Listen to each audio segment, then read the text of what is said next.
Bom, vamos continuar a nossa aula no capítulo 1. Então nós vimos um pouquinho de história dos computadores, sistema operacional Windows e Linux. Agora nós vamos ao aprender 1.3, intranet, né, e ou extranet.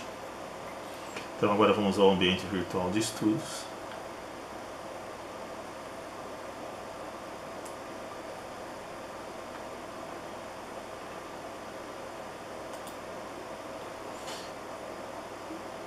Aprender 1.3. Bom, por que surgiu essa ideia de intranet e extranet? A ideia da intranet, ela surge para facilitar o que? A comunicação. Então, vamos imaginar órgãos do governo.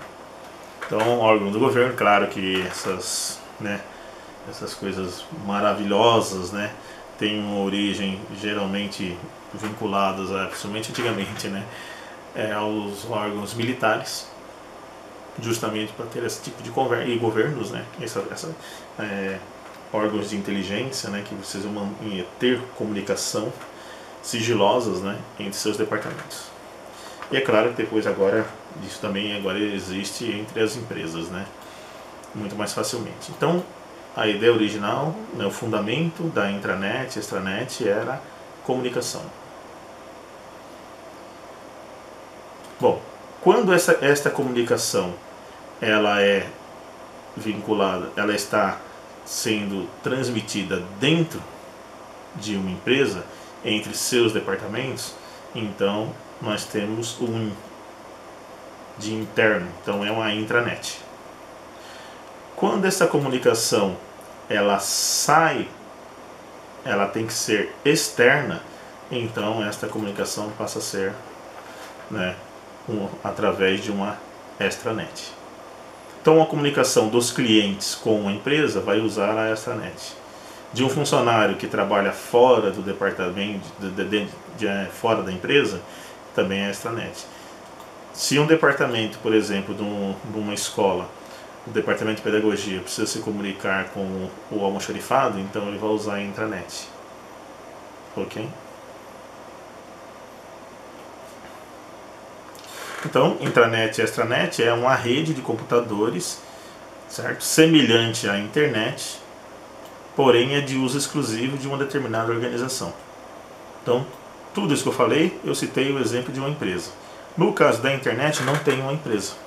Então a comunicação ela pode ser interna, mas embora a comunicação seja interna, a informação que você está passando para aquela pessoa que está, por exemplo, no quarto e você na sala, ela sai da sua casa, vai até o provedor vai validar se esse endereço, esse local para que está enviando é válido, e depois ele remete isso novamente para sua casa, em vez de voltar para você, vai para o quarto.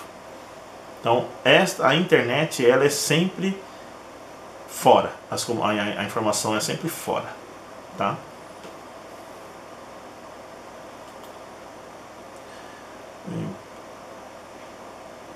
Então essa tecnologia é muito interessante, as empresas, tanto micro como grandes corporações, para permitir essa troca de mensagem aí particular entre a intranet e a extranet.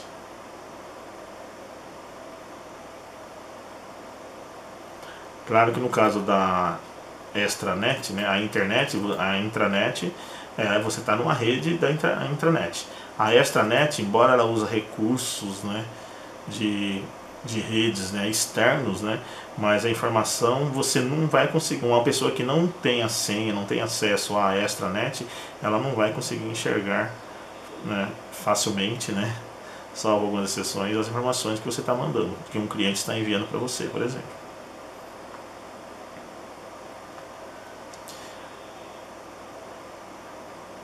Bom, então aqui está falando sobre os departamentos que poderiam utilizar a intranet.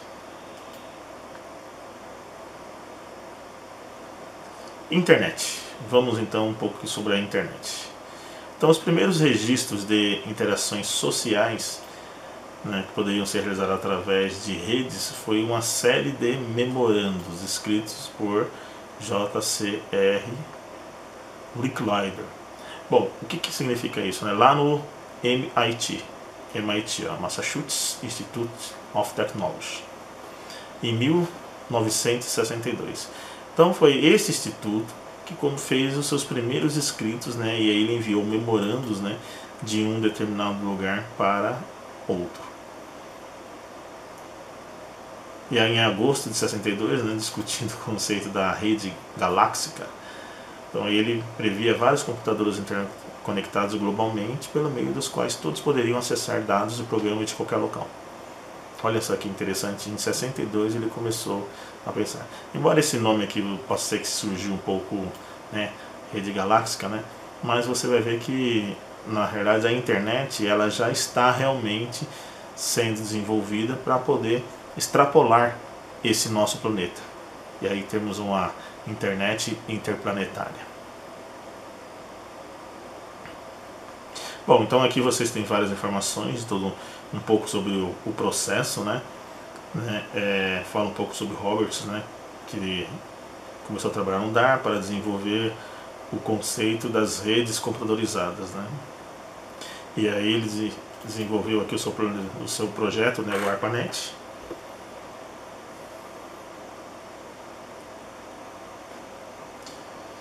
Então aí o ARPANET seria o que? Tudo que você manda pela internet é uma rede de pacotes de informações, né? E esses pacotes eles têm que chegar ao seu emissor da mesma forma que você enviou. Você não pode perder informação, não pode acrescentar informação a esse pacote, certo? Então essa integridade tinha que existir. Depois surgiu o grupo do DARPA, que ele refinou a estrutura e especificações, né, para o ARPANET, e uma seleção foi feita, né, foi feita para o desenvolvimento de um dos componentes chaves do projeto do processador de interface das mensagens, o IMP.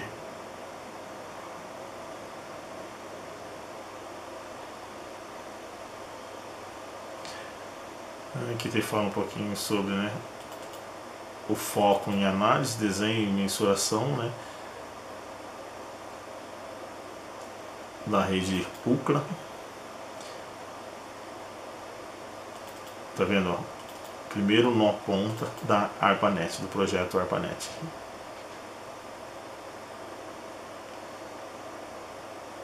Aqui fala sobre os computadores que foram adicionados ao ARPANET, né? Tem toda uma história interessante. Então, e aqui tem uma brief history of the Internet que foi escrita por, né, Barry e outros, né? Que é interessante aqui essa breve história sobre a internet para poder você entender um pouco melhor aí sobre essa fabulosa, fantástica tecnologia. Bom, vamos ver aqui um pouquinho sobre o surgimento aqui do www. Então, o famoso www é um sistema de documentos dispostos na internet que permite o acesso às informações apresentadas no formato de hipertexto. Então é para isso que serve o www. Quando você coloca o www é porque você está enviando, né, informações, e essas informações têm que estar no formato que é do hipertexto para que os outros browsers, né, possam acessar e decodificar essa informação. Então tá vendo, tá falando sobre os navegadores, né, o Internet Explorer, o Mozilla, né, o Google Chrome, o Safari, temos o Opera, né, tem vários outros aí que estão surgindo. Então o www surgiu em 1980 na Suíça. E quem pensou no www foi o Tim Berners-Lee.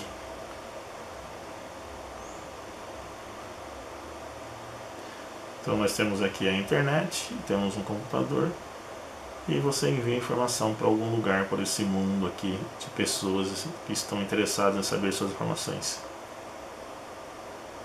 Depois que lançou o www, essa possibilidade de enviar informações, a internet cresceu em proporções gigantescas, é claro, porque aí foi para o mundo, para que o usuário possa utilizar, né, das vantagens da internet. E o interessante é que o acesso às informações, ó, eles acontecem através do que? De links. Que nós estamos tão acostumados a clicar no link, né? Que serve como uma ponte entre os mais diversos sites, né, e conteúdos existentes em qualquer lugar do mundo e futuramente em outros mundos, né? Qual que é o futuro da internet? Então há quem diga que o futuro da internet não está aqui. Então aqui tem uma informação sobre isso.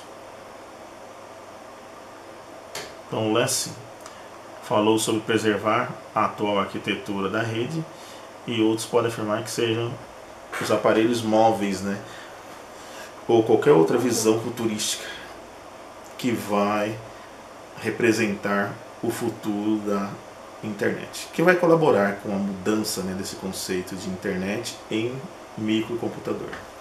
Embora quando se fala do futuro da internet, você não está falando somente nos objetos, né, a quem acessa essa internet. Então, que seja um lápis, um óculos, né, como já temos, né, uma borracha ou qualquer outra coisa nesse sentido, né.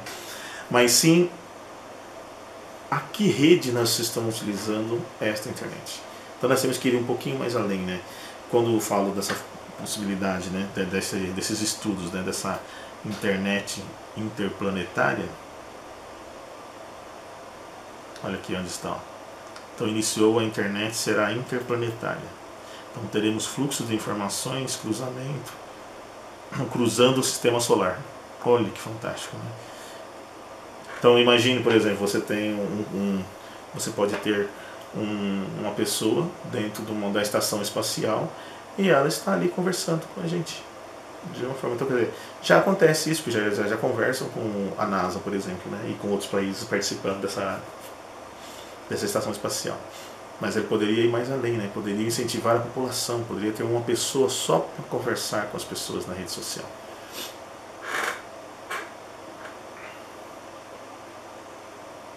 Então a internet interplanetária é hoje parte de um programa de missão da NASA em Marte. Então em andamento no Jet Propulsion Laboratory. Então olha que interessante. Então já vinham pensando, né, numa possível colonização de Marte, e agora nós estamos em meados disso e as pessoas vão poder se comunicar com os futuros marcianos, os futuros extraterrestres terrestres em outro planeta.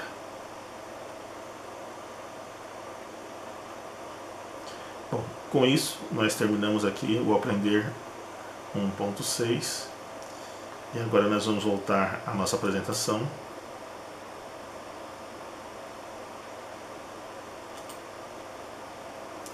E temos aqui o aprendizado teórico, o aprendizado prático e os exercícios.